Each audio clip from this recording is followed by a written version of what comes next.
রাজভবনে শ্লীলতাহানির মামলায় রাজ্যকে নোটিশ, কেন্দ্রকেও যুক্ত করার অনুমতি দিল সুপ্রিম কোর্ট। শীর্ষ আদালতে করা আর্জিতে অভিযোগকারিনীর আইনজীবীরা সংবিধানের 361 নম্বর অনুচ্ছেদে রাজ্যপালকে ফৌজদারি, সাংবিধানিক ও দেওয়ানি মামলায় রক্ষাকবচ দেয়া নিয়ে প্রশ্ন তুলেছিলেন। রাজ্যপাল সিভি আনন্দ বোসের বিরুদ্ধে শ্লীলতাহানির অভিযোগে সুপ্রিম কোর্টের দ্বারস্থ হয়েছিল রাজভবনের মহিলা কর্মী। সেই মামলায় রাজ্যের উদ্দেশ্যে নোটিশ জারি করল শীর্ষ আদালত। সেই সঙ্গে কেন্দ্র সরকারকেও মামলায় যুক্ত করার স্বাধীনতা দেওয়া হলো মামলাকারিণীকে। শুক্রবার মামলাটি প্রধান বিচারপতি DOY চন্দ্রচূড়, বিচারপতি JB পারদিওয়ালা এবং বিচারপতি মনোজ মিশ্রের বেঞ্চে ওঠে। মোট 3টি নির্দেশ দিয়েছেন বিচারপতিরা। রাজ্যের উদ্দেশ্যে নোটিশ জারি, কেন্দ্রকে যুক্ত করতে অনুমতি দেওয়ার পাশাপাশি বেঞ্চের নির্দেশ কেন্দ্রের অ্যাটর্নি জেনারেল যাতে এই মামলায় সহযোগিতা করেন।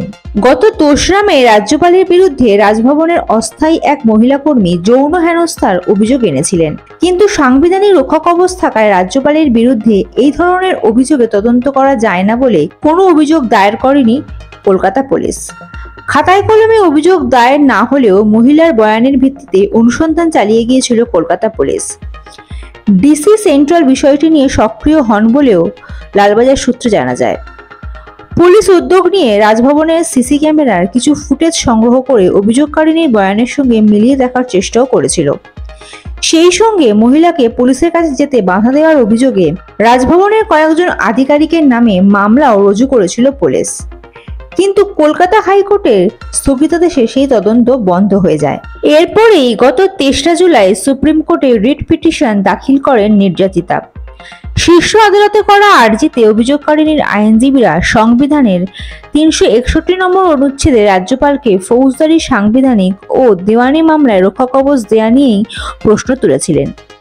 শুক্রবার আদালতে অভিযোগকারিনীর আইনজীবীরা সওয়াল করতে গিয়ে দাবি করেন, গত 24 এপ্রিল ও 2রা মে 2টি ঘটনায় কিছু তথ্য সংগ্রহ করা গিয়েছে, কিন্তু তদন্ত করা যাচ্ছে না। খুবই গুরুত্বপূর্ণ অভিযোগ। সংবিধানের 361 নম্বর অনুচ্ছেদে রক্ষাকবচ রয়েছে। 3 সপ্তাহ পরে আবার এই মামলা শুনানি হবে বলে খবর আদালত সূত্রে। শীর্ষ আদালতের কাছে অভিযোগকারিনীর আবেদন ছিল সুপ্রিম কোর্ট যাতে বিশেষ ক্ষমতা প্রয়োগ করে কয়েকটি নির্দেশ জারি করে।